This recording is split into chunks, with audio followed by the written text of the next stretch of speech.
You just turned on. You just turned on. Naturally on a wave. Naturally on a wave. Better known as. Now. This is where independence is celebrated. So if you're ready to catch these waves, then let's go.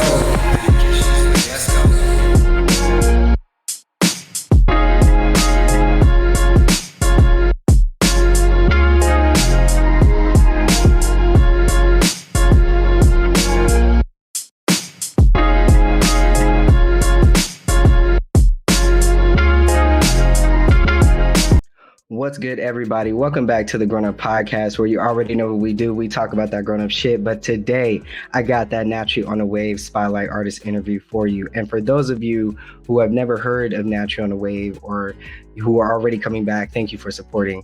But if you don't know, we basically have independent artists come through here. We talk about their experience. We shine the light on them. We create a supportive community. And today I'm so excited to have another artist, a brand new artist, join the segment. And so without further ado, I'm going to have him join the stage. Uncle Tino, what's going on? He is the Spotlight artist. How are you? I'm great, chilling. Yes, sir. Yes, sir. Let's go ahead and get these tickers on here. You know what I'm saying? And this is, again, the Now segment. So let's hop right into it. You know what I'm saying? So, Uncle Tino, please tell us where you're from and what genre of music you do. I'm from Houston, Texas. I am multidisciplinary, but very hip hop rooted. All right, cool. So, okay, all right. So I did my research, and my questions, of course, are going to be based off that research. So this first part, I just wanted to read to the audience because I thought it was so dope when I was doing my research and checking you out. I wanted to read a little snippet of your bio from your website. So it says, striving to provide a refreshing experience to listeners near and abroad, Uncle Tino shines in several facets of the multiverse that is the music industry. Whether he performs with a 5-piece and a biscuit band or entice the curious ear with genre-bending music, he is certain to prove himself as one of the most versatile artists of his time. So I thought that was a pretty dope, bio for you, and it was pretty cool to kind of express who you are in a little, snippet of that, and hopefully that brings in the audience here. So let's get started with the questions. So my first question I have for you is, your love for music started at an early age. So tell us your first memory of discovering your musical taste.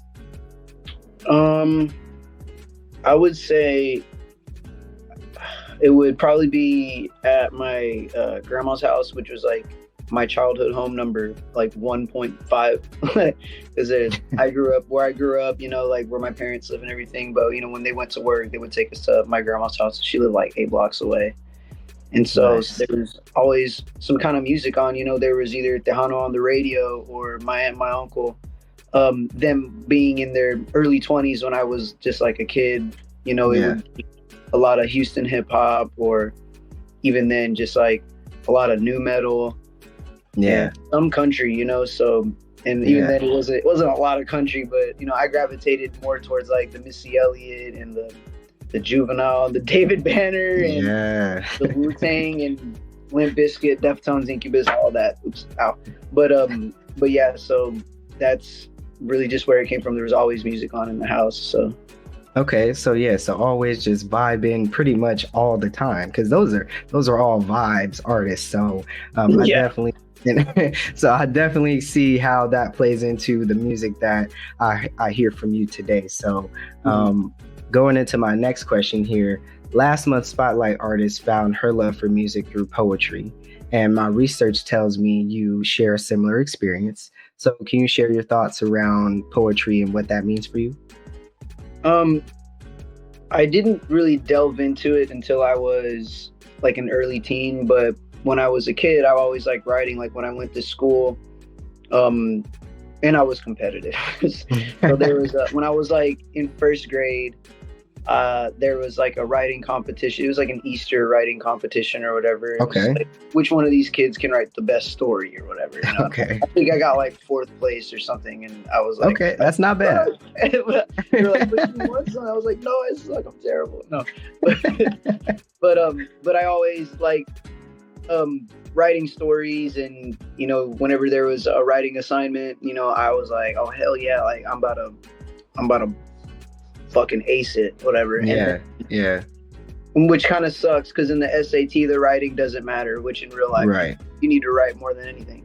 Yeah, definitely. Anyways, I roll at standardized testing, but and then when I was in high school, I got into, you know, creative writing. You know, I was always writing creatively for assignments and stuff like that. But I had a teacher in 7th grade who didn't lie. He was a very eccentric dude, really nice guy. His name was Mr. Spriggs, and he was it was like the first day, and you know, we're a bunch of 7th graders, we're like smart asses and shit, and this guy's like, I'm about to rock y'all's world, and we're like, what does that even mean? You know, everyone's like, don't rock my world, you know. But then like toward like as the class progressed, you know, everybody was opening up and, you know, talking about things that they've probably never talked to outside of that class, you know, or to themselves. Yeah. And it was a really vulnerable class. You know, there were some things where, you know, I still was like, shit, like I was kind of on the cusp of like wanting to talk about my experiences, but also not really sure what that experience is. And but we were getting really deep about stuff, and you know, that really kind of, I guess, thrusted me into writing a little bit more privately and journaling more, and then also wanting to do it also through music, you know. And then because I was always into music, and I was in a guitar class in middle school as well. I think either the same year or the year after, and I just really wanted to like integrate the two and, you know, propel that. And then in high school was when I was like, okay, like let me try and record something. And then I learned how to rig a computer where it records the audio from inside, basically. Wow. And yeah, it's like a weird thing. And then I just used like those little cheap little adjustable microphones. Really? Yeah. And then wow. And then I like showed somebody, and then they're like, this is good. And I was like, I was like, this is cringe. Like, I just wanted to see what y'all think, but you know, like, and, random. Yeah, hey guys, like, random it's like thing. It's like the first thing I've ever recorded. Again, I like was like, again, like most people in a closet, but this is a really small closet, so everything is like, wall to my back to shoulder, and like there's clothes on my head everywhere. So it was, that's kind of how I did that. And I ended up on a creative writing team for like the last couple of years of school, and then I did poetry slams, and then it's really cool. It just kind of seems like you had these little experiences at a time, and they kind of just intertwined into each other eventually, and it kind of, you know, did like a pre-mold of, you know, the artist that you're turning into today. So that seems pretty cool. I like your journey so far. So originally you started down the MC path by releasing music under the name MC I Can Rhyme. Sorry, I was excited about the name. MC I Can Rhyme, which is clever and straight to the point, by the way. So tell us about how this season in your life helped shape you as the artist you are today. First of all, second of all, even more because I messed the name up too, so it's like, that gave me some sort of relief, because it further proves why I had to change it. But anyway, so I came up with that in 8th grade. It was a joke at first because you know, we were always doing silly things like any kid would do. And the actual full name used to be Reverend MC I Rhyme. So I was just like a reverend that would say a bunch of fake things that happened to rhyme, and it was funny and whatever, and I'd love making people laugh. So we did that for a little bit. We, as like my other younger self, and but then there came a time where, you know, I I'm a very sentimental person, and I like to think loyal sometimes to a fault. But so I was really loyal to that sentiment when I was younger, and all of that. So I was like, let's just keep it going, whatever, you know? Right. And again, I just really recorded a bunch of things from the computer, and then there was a time, you know, I've always been, again, to a fault, a quality over quantity person.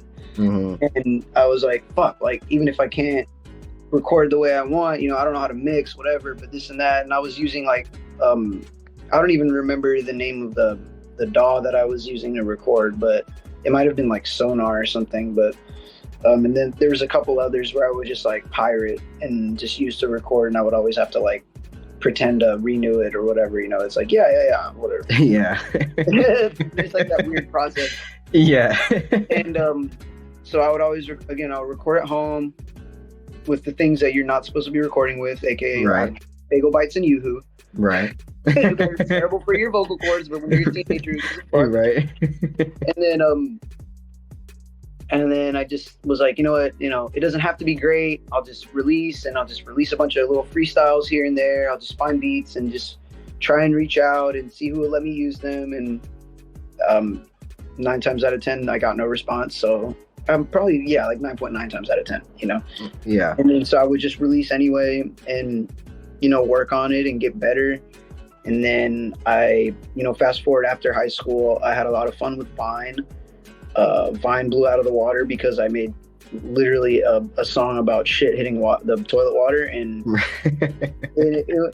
and I didn't make the song. I heard the song, a little jingle, like in art class or something, and I thought it was super funny. And then I just remembered it, and then just and did that to a Tom's Diner melody. And then I woke up, it had 1,000 likes, and people kept tagging people and following and tagging and whatever. And this is so funny. And I was like, what the hell? And I'm just, this is like my freshman year in college.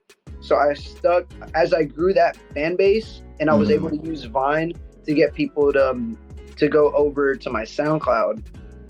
You know, I was like gaining a lot of like fans that way. Right. And I had way more fans on Vine than I did on SoundCloud. SoundCloud, I probably to this day still have about 2K. But from there, you know, my Spotify numbers were going up too. Like I had like 3,000 monthly listeners and a bunch of followers on Twitter. The theme of my life so far has always been, at some point, I'm going to have to start over.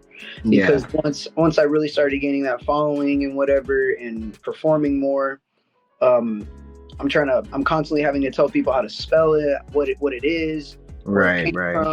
And, you know, and that's not bad, but also it's kind of like tedious, especially I'm like, you know, if for branding, this isn't going to go too good. And this is right. And you want to expand your energy in different areas and, exactly, you know, conserve here and there. And so I understand that for sure. And that leads me to my next question, which is eventually in 2018, you rebranded to Uncle Tino and have since taken off with your music. So what or who, if you can explain, do you credit for the success through this rebranding?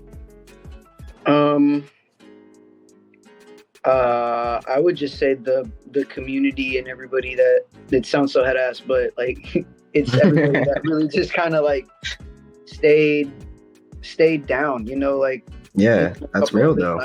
Yeah, no, it is. And then again, like when I did rebrand, I was pushing it and I was telling everybody, hey, but I don't know, I guess because I've always just been like silly on the internet, people don't know when to take me serious. Which is kind of like makes sense. You know, so, and I'm like, man, fuck, why did I have to go and do that? Like, the funny guy trying to be taken serious. It's like, like, no, I'm for real. Like, people that know me are like, oh, like, no, he's actually serious right now. Right. And so I went on Periscope when Periscope was a thing. And then I did a name reveal. And again, this was also like in the midst of my personal transition as well. So it was also kind of like, not deading, but, you know, just kind of growing into a new skin. And as an artist and myself, or not even as an artist, but like, I also did have a little bit of like identity issues as far as like, does that mean I have to change my music? Like whatever I did have back in the day, like, And so it was really difficult because I had taken everything from my MC I Can Rhyme distribution to Uncle Tino, which totally wipes all the data because I had no help. I had no team. It was just me. Yeah.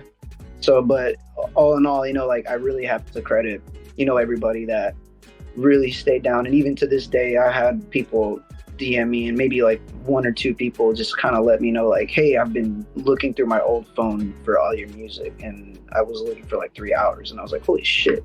And I was like, I guess this really do mean something. And then at the time I was really kind of not feeling 100%. So then I got that message, and it really is just like one message that can, flip your whole perspective on an entire career.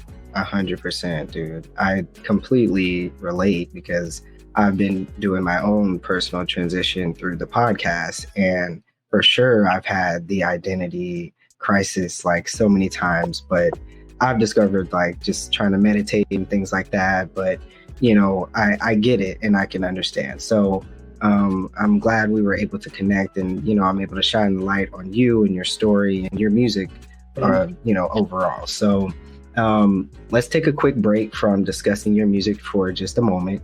And I want to acknowledge your other successes as well. So you are a graduate of the University of Houston. And as you said earlier, you got kind of Vine famous status, RIP to the Vine era. You started, so great. You started writing a book, and you are a majority self-taught, as far as music goes. So what drives your motivation to keep reinventing yourself at different points in your life? Just, like how cool it feels to just keep doing new things, and how, I guess, rejuvenating it can be, because having a lack of motivation, even lately, like I'm just like I'm just not really I'm not unconfident. I've always had a lot of confidence, and that's not a humble brag either. I'm just like, I've always been confident in myself, I would say, for the most part. But it's just the wanting to do stuff, like feeling drained and everything, and it's been kind of tough, especially with having to like edit videos that were supposed to be edited by somebody else in 3 months, and I had to wait 8 for the footage, and then I had to do all of that on my phone, and it's that, and I forgot the question. What were we talking about? Oh, my successes. But yeah, like reinventing or whatever, like it's just also the fact that, you can't stay down. You can't really be stagnant, especially in a time like this where the internet rules all. Absolutely. And as frustrating as it can be and whatever, and, and having to be consistent or whatever, like it's easy to lose your mind and lose yourself to this machine that's not only a phone and the internet, but, just what the industry is becoming. 100%. And then I feel like when I had my surgery and when I was off, I was like, I should write about this, because everybody, for the most part, some people have told me like, oh, you should write a book or you should do stand-up comedy. I don't know why, because I'm a mascot and I don't talk, but whatever. And then I was like, okay, well, I have this little book. I understand, to get a good flow in anything, like as far as writing music, you need to read a little bit. We also need to keep writing. You can't stop, and no matter what it is. And so it's I'm not too deep in it yet because life did catch up, but I try to pick it up whenever I can and just write a little bit, if it's like a paragraph or a sentence or a page, or a chapter. And it essentially just a memoir and whatever. And then, for music, it's just important to keep my hands on things and, not stay stuck on one thing for too long, and then just keep on moving, because I could always revisit stuff. And that's happened too. And then I recorded a couple weeks ago for the first time in like a year. Yeah. And and made one of like the most beautiful songs that I've ever produced and sang before. So I'm really excited for when that'll come out. Yeah. I'm excited for you. On that, but it's really, really beautiful. I understand. I mean, like you know, life is just a collection of figuring it out every day and trying new things and, you know, taking a break at certain times and going full throttle at other times, and just knowing when to read your body, your feelings, your emotions, where you're at and stuff. So, you know, I totally get it. And, but you've still accumulated all these, you know, successes. And so congratulations for all of those things, and very excited for, you know, everything else that's coming for you. So let's get back into the music. So your recent project, Moonroof Sonata, is out now on all platforms. Yes. It is a whole vibe, and I listened to it. It is dope as fuck, that the audience definitely needs to check out. So what was the inspiration behind the musical choices when you were putting this together, or was this kind of a project that was crafted like over time? It wasn't supposed to be a project that was crafted over time. It was supposed to just be a few fan dingers, like, here you go, like, whatever, here's something for the discography, you know, now that I've, you know, matured a lot as far as, you know, my voice and I guess musically. Right. And then maybe not, I don't know, whatever. But like, so I found it one day again where I was just, I actually wasn't working at the time, and I had a day to, like, you know, not do freelance stuff like DoorDash, or I was running flyers here and there, and once I was done running flyers, I was going to get paid for it. So, right. And, so I didn't have a full-time job. I was freelancing. I sat at a cafe, and I was just like, you know what? I think I should. It's time to rap again. Why not? You know, it's been a long time, and like a really long time. So I was just like scrolling through BeatStars and whatever, and nobody talks shit about me because BeatStars has some bangers. And, don't talk shit about him. Yeah. I'll get on y'all. No, I'll get on y'all back. I don't give a fuck. No. But like, and I found this one beat which was Habits, and I was like, ew.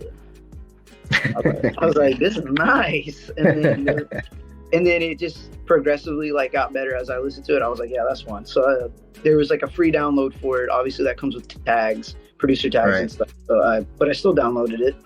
And then I recorded something, and then I sent it to the producer, and he was like, yo, this shit's pretty good. And he's like in Tunisia. So wow. That's usually how it is. You know, ask anybody. He's like, oh, there's always some 17-year-old kid in like Dubai or Tasmania, and they're just like out of this world. And it's like, there's no way you're real. There's no way you're crazy. Real. So, but anyway, and so the inspiration, you know, it had been a really long time since I'd rapped and like enjoyed writing rap songs. Yeah. But I was just like, you know, relationships happen, and then you get caught up in relationship shit, and it's right. You just don't really have a lot of confidence in yourself, and you just don't know what you're doing. You know, you get lost for a second, and really this whole thing was it was to release projections that I felt myself, you know, like even, you know, self projections where I didn't feel good enough, or if I felt like I wasn't shit, you know, and that's really what the first song kind of brings in, was a poem that I wrote during a time I was just like really confused and just wasn't sure like why I wasn't healing fast enough. You know, I kind of wasn't giving myself grace, but I was in that poem was me giving myself grace to the fact that, you know, it's okay to feel frustrated and lost. Even, you know, you don't want to be frustrated and lost. You just want to be chill. You want things to be all right. And then moving forward, Habits was just kind of like the surrender to, you know, all right, fuck it. Like, I'm just going to be doing this, you know, I'm going to be going back into shit that I should have been giving up a long time ago, no matter what. And then, you know, the consequences will find me. And then Right Place, Wrong Time was more of a song about, again, that goes back to the projections, where it's like, all right, if you think I ain't shit, then I'll just play that part, you know? Right. So it plays into victim, villain, and vulnerability, like all in one. Man. Project. Wow. Yeah, there's a lot to it, you know, like, I can only say so much. on tape, you know? Like, but you definitely poured a lot into it, and I definitely appreciate the creativity and, the expression that you put into it. And I thought it was a really dope project. So I'm glad that, unfortunate experiences are the things that play a part in, how we create. But, through that, we have beautiful projects. So like I said, very excited about it. And y'all should definitely go check it out, as I have, and add it to y'all playlist. And you'll be able to check it out because I have that Naturally Unaware Spotlight Artist playlist on Spotify, and y'all can go and check out all the Spotlight artists on there. And Moonroof Sonata will be in there. All right. Yeah. So you're also dropping visuals for your project, Moonroof Sonata, this summer. Can you give us a hint of what's in store for us? So Sonata and Right Place, Wrong Time visuals are on my YouTube right now. You can just follow me, subscribe, Uncle Tino. And then last one is Habits. We're dropping that the 28th. Yeah, I say we, but it's just me. But it's a team thing, Same. The team doesn't. The team is y'all right now. Man, you can't.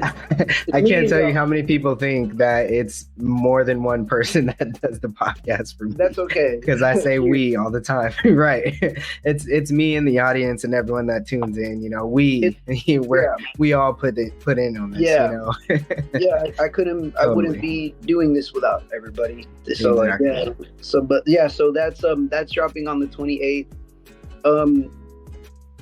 Essentially, Sonata, the visuals for that, I just pulled inspo from Nosferatu, which is one of the first visual adaptations of Dracula ever, and it was released in 1922, which I think was very opportune because I started writing this project in 2022, which was the centennial of Nosferatu, and it was very vampire focused. I don't know how that came about, but I guess it just felt very creepy and what's the word? Debaucherous. I'm gonna make that up. And it's somewhere in the dictionary. Dastardly. And so, and then when I heard the instrumental to Sonata, the beat was called like No Lies or some shit like that. And I was like, this is like very big and dramatic, and I fuck with all of that. And again, I kind of just really like the idea of, like horror and vampire energy vampire, things like that. Yeah. All kind of like narcissism. It all kind of plays a part, especially with the character that is like Dracula or Count Orlok, like big egotistical male, womanizer male, things like that. And I really wanted to turn this into, I guess like a movie to me, a little bit, but so yeah. I love how you play with just different ideas, and not only in your music, but just creatively, visually, and things like, and you think of different ways to capture the audience and capture yourself within your projects. And so I'm excited to see it, and I'm gonna go check you out. I'm gonna go check that out on YouTube right now. Not right now, but after. Yeah. I released all of them. Like I did different releases on full moons, and it was all planned. Oh yeah. It wasn't a coincidence. I planned all of it. However, I will say just a little crazy Easter egg that this freaked me out the other day. Sometimes bots will go back and like find a bunch of messages or tweets and like them. Yeah. And or responses on Twitter X. And one of these faux followers, tweeters, liked the tweet that I said, "Don't underestimate my magic." On September 29th, 2022, I released this project September 29th, a year later. Whew. And I didn't even remember tweeting that on that day. So don't underestimate your own magic, y'all. It's real. Seriously. You got a fucking plan, you got a passion. Don't underestimate that shit. Dude. Yeah. 100%. Yes. When you put that out in the air, it's going to come back. I always say that on the podcast, most definitely. believing in yourself is the number one thing, and being authentic and true is definitely the second thing that I've heard so much with independent artists, you know, with giving their opinion on what it takes to kind of just continue this journey. And so, yeah, I'm definitely happy that you're pretty much singing the same tune. You know, we're all here to support each other. So you've collaborated with artists and you performed at events such as South by Southwest. So how important, I don't know why I said that kind of weird, South by Southwest. There's an X in there and it kind of throws everybody off. Right. I wanted to correct that. So how important are these opportunities to independent artists like yourself?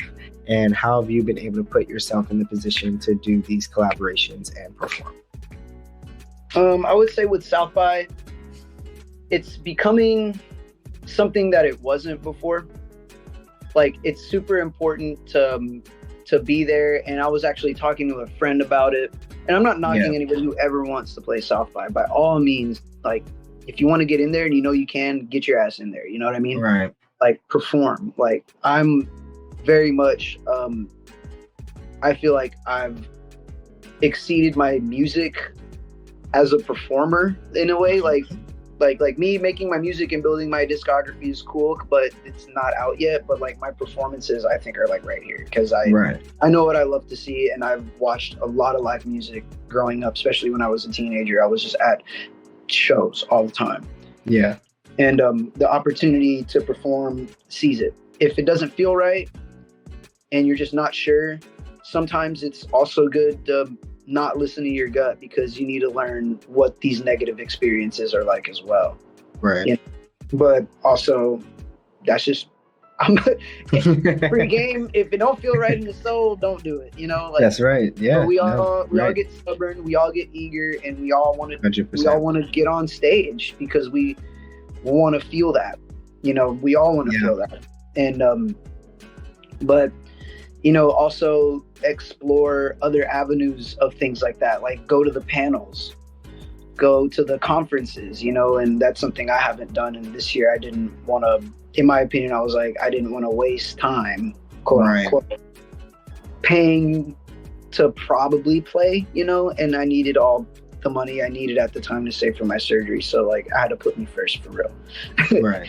And then instead, I, you know, was like, let me seize another opportunity, which was the Tiny Desk concert. And I was like, I want to throw my name in the hat, man. And I don't make it, I make it. If not, you know, it's a good look. You know, they can see that, you know, and that's 100% free.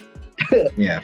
Right. Like over 6,000 people entered this year. So it's, the competition is super tight, but you know, I had a lot of fun. The energy that we had when we were filming that was top notch. It was just top tier. It was super cool. It was a great fucking time. Yeah. Like, and we did Sonata. So that's up to watch on YouTube as well. Yeah. Yeah, man. I love watching Tiny Desk too. Yeah. Check that out. That's all I was watching when I was off, bro. I was just watching, man. Yeah. Desk and like crying, like, I want to be there. But that's super dope. Like, you really manifested that shit. You know what I mean? So yeah, that's dope as fuck. Definitely gonna check that out, man. Yeah, for sure. Did I answer the question? Let me see. Kind of. All right. Where do I need to sweep up? I mean, how were you able to kind of? I said put yourself in the position to do these collaborations and perform. I mean, you've collaborated with other artists and things like that too. So So how was that? I stayed present everywhere. Like, I was going to shows, I was talking to people. You know, if there was like, if the artist was at the merch booth, I would go visit them. You know, I would wait and say what's up. And you know, even bigger artists, you know, like they would go outside by their bus before they leave, and not to sound like a creep, you know, but everybody fucking did it. All right, man, this is what I mean. Hey, everyone's story is their story, you know. You know what I mean? You know, a lot of people do it. Groupies, man, whatever. But I would wait and say what's up. You know, I've met a lot of really cool artists that way, and just I'm not even like, hey, this is my music. You know, I don't really do that, because that's when you're drawing a line. You know, they just sweated their ass off for an hour and a half. You could just say right. So and I did that, and I, commented, and I would go to shows, I would just show love. That's really how it happened. And then, you show love, and then you put love out, and you just start sharing your music and moving a lot, and, going for different opportunities, no matter where you can find them. Again, even if they might not serve you the best in the right way, you're always going to learn something from it. Yeah. So that's kind of how, I've been able to and learn to collaborate, is you just put yourself in different spaces and you just be present, and be yourself. Yeah, definitely. And that's why I ask these different kinds of questions, just so that anyone who happens to tune in and listen to this segment, they can understand and see that the independent journey is different. It's the same in a lot of ways, because, maybe the artist is not getting a lot of support in their hometown, which is something that is a very prevalent theme in the independent artists that I ask questions from. But other than that, it's everyone's story is different. It can be similar, but it's different. And so you take what you will from each person's story, each person's journey, add it to your own, and you make your own way. So a few more questions here. With so many accomplishments as far as as well as being involved in community efforts with your city and LGBTQ+, how have you found time to sit back and enjoy your work so far? I just make time for it. And because I go to work, and I have quite a few jobs. So I have a serving job in the day, and day night I do mascotting for our Major League Rugby team, which is a secret, whatever. That's cool. If you hear this, loose lips, sink ships. But and then I do mascot assisting for the Sugarland baseball team, and I've been doing that since like 2017, 18. Wow. Okay. And then I host a karaoke night on Tuesday nights. Oh, it's a weekly thing. Wow. My best friends, Marissa, at Sixes and Sevens. So if y'all ever want to come to karaoke, y'all in Houston, come to that. Oh. If you don't, now you do. But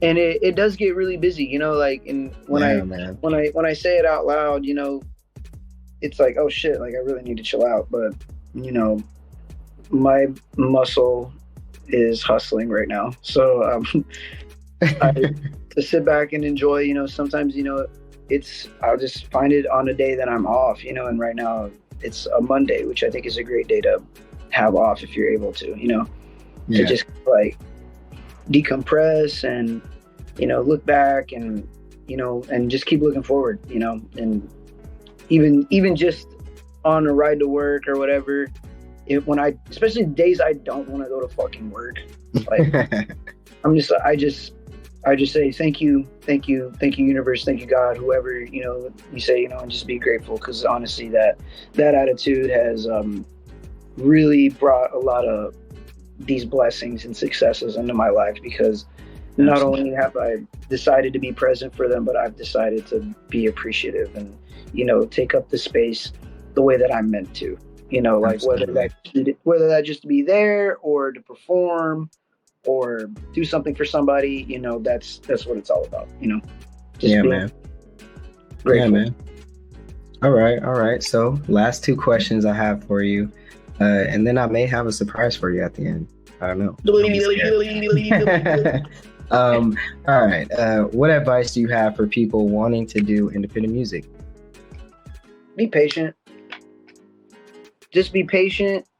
Don't try to copy nobody. Definitely. Don't let nobody fuck you over. Yeah, man. Like, people love to do that, and definitely do not.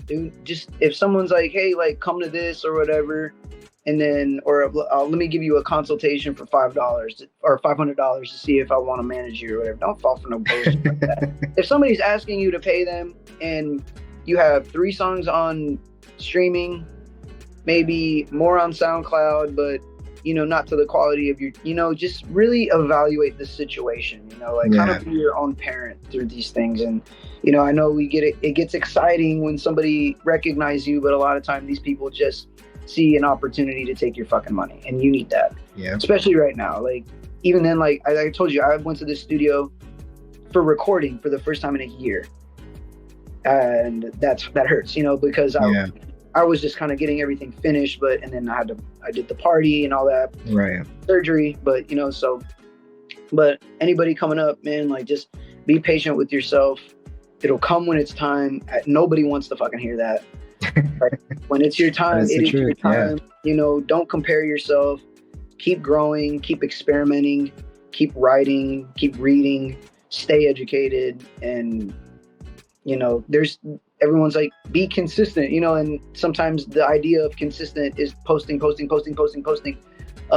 others, consistent just means I take 3 hours out of the day to practice my guitar or my drums, bass, instrument of choosing, writing, or listening to something new, or even mixing, you know, like decide what that discipline is and really set yourself on that. And if you're a motherfucker like me that's all over the place, you really need to learn how to get into a good groove. It doesn't have to be a set routine, but get into a good groove on when you're going to do that, and really just sit your ass down and practice, and don't be afraid to learn, because you're always going to be learning. Yeah, man. Yeah. All great advice. I appreciate those words, man. Mm-hmm. All right. My last question here. What are some goals you have on your list this year for your own music? I want to perform in Chicago, LA, or New York. Dope. I want to get the fuck out of Houston. Respectfully. Yeah. I've just been here for 10 years. The show. A long fucking time. But anyway, musically, I definitely want to get at least 2 songs out, and get better with visuals. And what else do I want to do? Yeah, I mean, I just want to sing more. Everybody wants to hear me sing more, and I'm down for that. So. All right, man. That's dope. That's dope. Travel, release, and, you know, get better. All right. Well, I'm excited for you. I know that all these things that you saying here will come to fruition. I'm sending all my good vibes, my positive vibes to you. Love and all of that, light. And I am going to have a surprise for you. This is called the hot seat. Okay. It's 4 quick questions. It's the first answer that comes to your mind. Okay. Okay. Favorite artist? Isaiah Rashad. Favorite song currently? Favorite song? Shit. What's that song? It's by Jordan Ward. Ah, god damn it. Zoomies. Favorite Zoomies food? by Jordan Ward. Favorite food? Tacos. Oh man, we're gonna be so good friends. Favorite memory of your independent journey so far? Favorite memory of my independent journey? I played at White Oak Music Hall, and I gave a kid a binder for his journey. Yes. Yeah.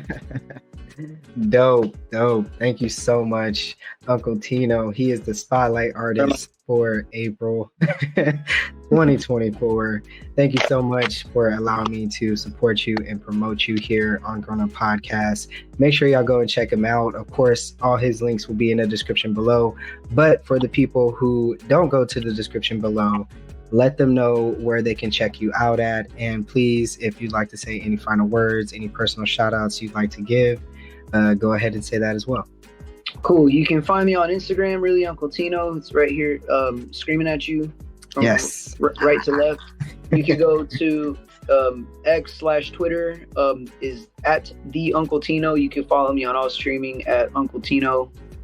Man, shout out to the homies. Shout out to Cairo and Tunisia. Shout out, like I could make a list, but you know, shout out to everybody who's just been here. Shout out to everybody who donated to my surgery, and yeah, man. Shout out everyone fighting the good fight. So. Yeah, man. Yes, y'all heard it here on the Grown Up Podcast. Make sure y'all go and check out Uncle Tino. Stay locked in with him. Go and check out his new project that's out right now, Moonroof Sonata. Very excited for that for him, and excited for everything else that's coming to him. His links will be in the description, as I said, and it is the Grown Up Podcast. You can go and check me out at grownuppodcast.info. All of the music for the National N.O.W. Spotlight artists are on the Spotify playlist, and go and tap in with me. Go and follow me. I appreciate y'all. It is Uncle Tino here for the Now Spotlight Artists. It's the Grown Up Podcast, and we are out of here. Yeehaw. All right, family. Now it's time to say my final goodbyes. I hope y'all enjoyed that interview. Make sure you stay locked in and tap in with Uncle Tino. I appreciate him for allowing me to promote him and for him being the spotlight artist for this month. Make sure you check out his music and, of course, follow him. And please tap in with me and the Grown Up Podcast. Y'all can check me out at grownuppodcast.info, or you can check me out at DerekHollandBusiness.com. Please make sure you tap into the YouTube page. A lot of the things that you heard in this audio interview would make more sense visually. And so, yes, I have finally gotten together some type of visual thing for the Now segment specifically. And so go ahead and head to the YouTube channel at Now Grown Up Podcast, where you can check out this interview visually, the video portion of this interview right now. Okay, I appreciate y'all once again for supporting independence, supporting independent music, and supporting me. Thank y'all. Stay subscribed, stay with those notifications on, stay safe, and be kind. I'll see y'all next month. Let's go.